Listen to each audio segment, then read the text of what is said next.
Yuson versus Teves 2. Revenge of the Fallen. Well, honestly, karera yan guys. Walang sure sa karera. Alam naman ng lahat yan. Pero, this time, mas prepared ako. Mas prepared yung motor. Mas fresh. Mas bago. Mas malakas onte. And tingin ko, mas may laban tayo ngayon. Mas may laban tayo. Yung sila naman, madali kasi sa kanila. Dahil, bibili ka lang eh. Kung may pera ka, bibili ka lang. Diba? Bili ka lang doon. Antayin mo yung fastest nila. Tapos bilhin mo. Padala mo sa Pilipinas. In 2 days, nasa Pilipinas na. Yung motor. Kakarera mo.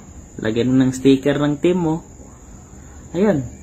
Feeling mo, sikat ka na. Pag nanalo ka.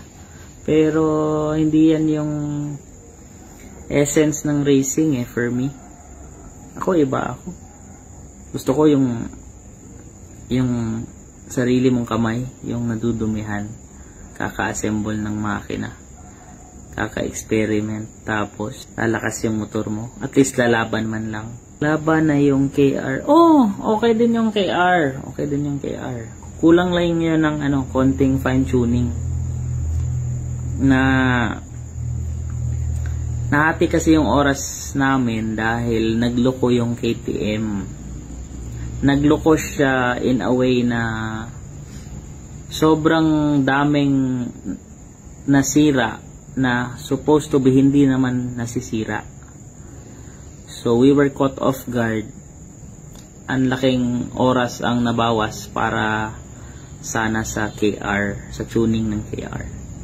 Pero kung gusto nila ng KR to KR, sabi ko nga, andyan naman sa post ko sa screenshots eh, 'di ba?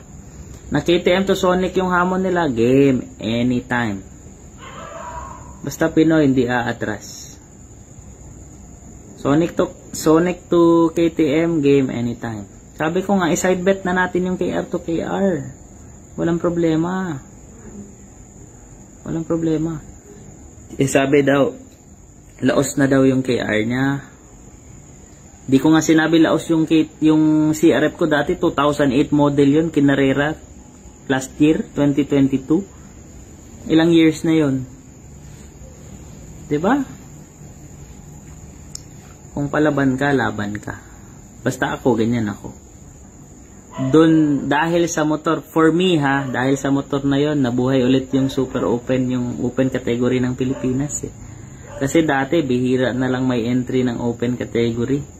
Pero ngayon, halos lahat ng pakarera, siya na yung main event. Diba?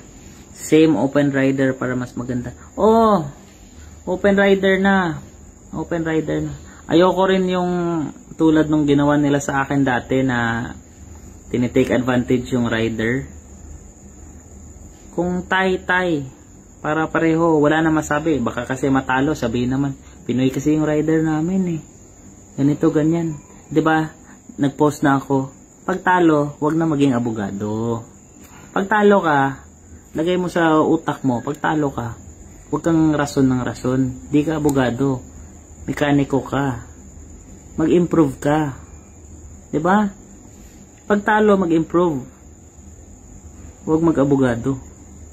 October last year, sabi ko, we will come back stronger. Ito na yun. Again, don't take me wrong ha. Don't get this wrong. Hindi ako nagyayabang. Hindi ako nagyayabang. Again, let me say it again, hindi ako nagyayabang. Gusto ko, ginagawa ko to para ma-inspire yung mga Pinoy na mekaniko na kung kaya ng iba, kaya natin. Maniwala kayo, kaya ng Pinoy. Magaling ang mga Pinoy. Perons, December 2. December 2. Bakit December 2? December 2 kasi may planong big race ulit. Not as big as NGO Philippines x Thailand, but meron ding magandang laro sa December 2. So isingit na lang doon para legal din. Wala nang permit or whatever.